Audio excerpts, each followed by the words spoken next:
আসসালামু আলাইকুম, সবাই কেমন আছেন? বিকাশ প্রতারকদের ফাঁদ থেকে আপনি কিভাবে বাঁচবেন এই ভিডিওতে আমি আলোচনা করব। এর আগে একটা ঘটনা বলি। আজ দুপুরবেলায় একজন মহিলা আমাদের দোকানে আসে। আসার পরে বলে যে আপনাদের দোকানে কি মিনিট কার্ড আছে? আমি বললাম হ্যাঁ আছে। তারপর মিনিট কার্ড দেই। তারপরে কিছুক্ষণ পরে বলে যে আপনার দোকানে কি বিকাশ আছে? বললাম আছে। নগদ আছে? আছে। যে বলে যে আপনার নগদ এজেন্ট নাম্বারটি দেন। আমরা বললাম দেখুন এখানে ছবি লাগানো আছে, আপনি সেটাই এজেন্ট নাম্বার।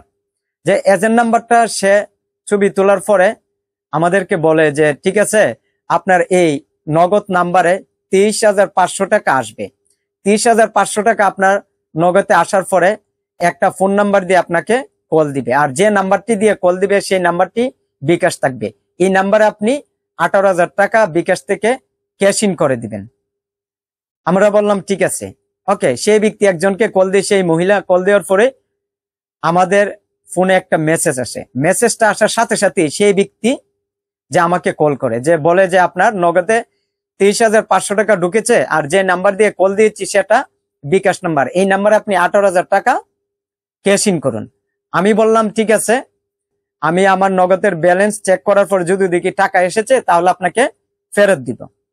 ওকে, তারপর আমি কি করি, মেসেজটা না দেখি আমি দেখা গেল আমি নগদ অ্যাপে ঢুকি। ওকে, নগদ অ্যাপে ঢোকার পর দেখি আমার নগদে পূর্বে 5,000 টাকা ছিল।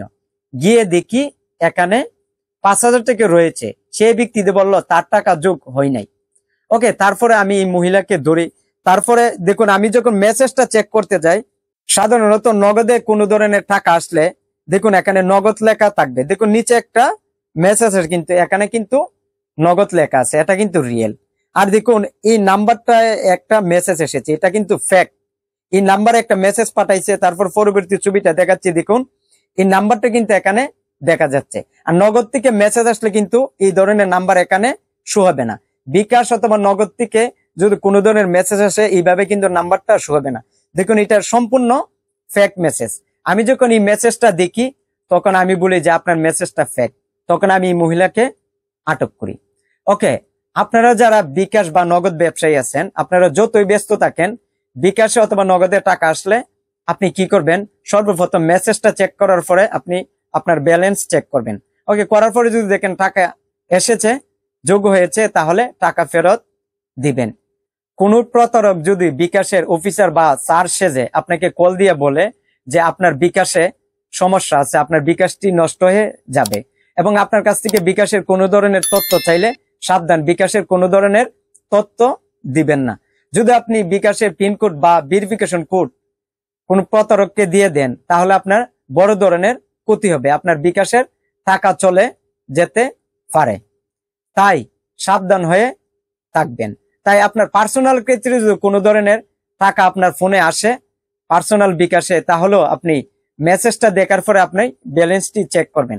করার পরে যদি দেখেন টাকা এসেছে এবং যোগ হয়েছে আগের ব্যালেন্সের সাথে, মনে করবেন সেটা রিয়েল মেসেজ বা রিয়েল টাকা এসেছে। তাই এই ছিল আজকের আলোচনা। এই ভিডিওটি কেমন লেগেছে কমেন্ট করে জানাবেন। আর এই চ্যানেলের নতুন দর্শক দেখলে চ্যানেলটি সাবস্ক্রাইব করবেন, ভিডিওতে কি লাইক দিবেন, আর ফেসবুক থেকে দেখলে ফলো করবেন, আর ভিডিওটি শেয়ার করবেন। তাই সবাই ভালো থাকবেন। আল্লাহ হাফেজ।